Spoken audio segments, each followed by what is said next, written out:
നമസ്കാരം. വയനാട്ടിലുണ്ടായ ദുരന്തത്തിൽ നാടാകെ വിറങ്ങലിച്ച് നിൽക്കുമ്പോൾ എറണാകുളം ജില്ലയുടെ കിഴക്കൻ മേഖല അതീവ ജാഗ്രതയിലാണ്. നേര്യമംഗലം താലൂക്കിൻ്റെ വിവിധ മേഖലകളിൽ മണ്ണിടിച്ചിൽ ജാഗ്രതാ നിർദ്ദേശമുണ്ട്. മഴക്കാലങ്ങളിൽ മണ്ണിടിച്ചിൽ പതിവുള്ള പ്രദേശങ്ങളിലാണ് ഇപ്പോൾ മുന്നറിയിപ്പ് നൽകിയിരിക്കുന്നത്. മൂവാറ്റുപുഴ വെള്ളൂർക്കുന്നം കോർമലയിൽ വലിയ തോതിൽ മണ്ണിടിച്ചിൽ ഭീഷണിയുണ്ട്. 2015 ജൂലൈ 5 കനത്ത മഴയിൽ നഗരമധ്യത്തിലെ കോർമലക്കുന്ന് ഇടിഞ്ഞ് MC റോഡിൽ പതിച്ചിരുന്നു. വാട്ടർ അതോറിറ്റിയുടെ കുടിവെള്ള ടാങ്ക് അടക്കം സ്ഥിതി ചെയ്യുന്ന മല സംരക്ഷണ ഭിത്തി കെട്ടി സുരക്ഷിതമാക്കുമെന്ന പ്രഖ്യാപനം ഇതുവരെ നടപ്പിലായിട്ടുമില്ല. ഇത്തവണ കോർമലയിൽ താമസിക്കുന്ന 5 കുടുംബങ്ങളോട് മാറി താമസിക്കാൻ നിർദ്ദേശം നൽകിയിരുന്നു. വെള്ളൂർക്കുന്നം വില്ലേജ് ഓഫീസർ നോട്ടീസും നൽകി പല കുടുംബങ്ങളും മാറാൻ തയ്യാറായില്ല. പോലീസ് സഹായത്തോടെ മാറ്റേണ്ടി വരും എന്ന മുന്നറിയിപ്പ് നൽകേണ്ടി വന്നു. അതുപോലെ കീലേരി മലയിലും ആശങ്കയുണ്ട്. മണ്ണിടിച്ചിലിനെ തുടർന്ന് ഈ വർഷം ഒന്നിലേറെ തവണ കാക്കനാട് കീലേരി മലയിലെ ആളുകൾക്ക് ദുരിതാശ്വാസ ക്യാമ്പുകളിലേക്ക് മാറേണ്ടി വന്നു.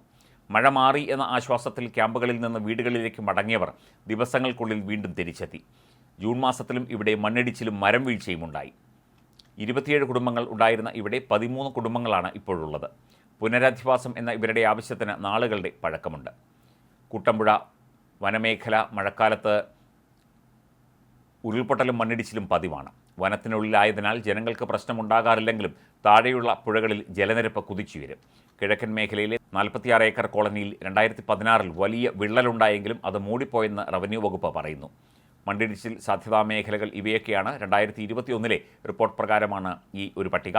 ആലുവ അയ്യമ്പുഴ സ്ലൈഡ് 1, 2, ചൂണ്ടി കൈലാസ് കോളനി, കീഴ്മാട് കറുകുറ്റി കാരമറ്റം, അയ്യമ്പുഴ തണ്ണിത്തോട് മുണ്ടപ്പുറം, വെറ്റിലപ്പാറ ഫാക്ടറിക്ക് സമീപം പ്ലാന്റേഷൻ, അയ്യമ്പുഴ കട്ടിങ് നേര്യമംഗലം, കുട്ടമ്പുഴ കല്ലേലിമേട് നീണ്ടപാറ, ആലുവ മൂന്നാർ റോഡിലെ തലക്കോട് റോഡിന് 500 മീറ്റർ കിഴക്ക്, Kothamangalam Chembankuzhi slide 1, 2, 3, national highway 49 slide 2. നിലവിലെ മുന്നറിയിപ്പ് മേഖല Neriamangalam Idukki road, Neendapara road, 46 acre colony, Kuttampuzha വനമേഖല, കീലേരി മല, ഉറിയൻപെട്ടി, വെള്ളൂർക്കുന്നം, കോർമല എന്നിവയാണ് ഈ ഒരു സാധ്യതാ മേഖലകൾ.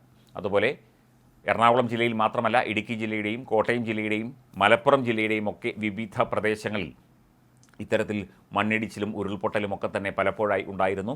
ആ പ്രദേശങ്ങളിലൊക്കെ തന്നെ ജാഗ്രതാ നിർദ്ദേശം നൽകിയിട്ടുണ്ട്. ശക്തമായ മണ്ണിടിച്ചിൽ ഉണ്ടാകാനുള്ള സാധ്യത പല മേഖലകളിലും റിപ്പോർട്ട് ചെയ്തിട്ടുണ്ട്. പക്ഷേ പലയിടത്തു നിന്നും ജനങ്ങൾ മാറി താമസിക്കാൻ ആവശ്യപ്പെട്ടാലും അവർ അത് ചെയ്യാറില്ല. അത്തരത്തിൽ ഒരു ദുരന്ത സാധ്യതാ മേഖലകളിൽ സർക്കാർ നിർദ്ദേശങ്ങൾ കൃത്യമായി തന്നെ ജനങ്ങൾ പാലിക്കേണ്ടതാണ്. മാത്രമല്ല, ഈ മേഖലകളിലൊക്കെ ഇതിനു മുൻപും ഉരുൾപൊട്ടലുകൾ ഉണ്ടായിട്ടുണ്ട്. അതുപോലെ കൃഷിനാശവും മറ്റ് നാശനഷ്ടങ്ങളുമൊക്കെ ഉണ്ടായിട്ടുണ്ട്. നിരവധി പേർക്ക് പരിക്കേറ്റിട്ടുണ്ട്. എന്നിട്ടും ജനങ്ങൾ ഈ ഒരു വിഷയത്തോട് സഹകരിക്കുന്നില്ല എന്നാണ് റവന്യൂ വകുപ്പ് അധികൃതർ പറയുന്നത്. ഇത്തരത്തിൽ കേരളത്തിൽ പല മേഖലകളും ഇത്തരം ലാൻഡ് സ്ലൈഡുകൾ, ഉരുൾപൊട്ടലുകൾ സാധ്യതാ മേഖലകൾ തന്നെയാണ്.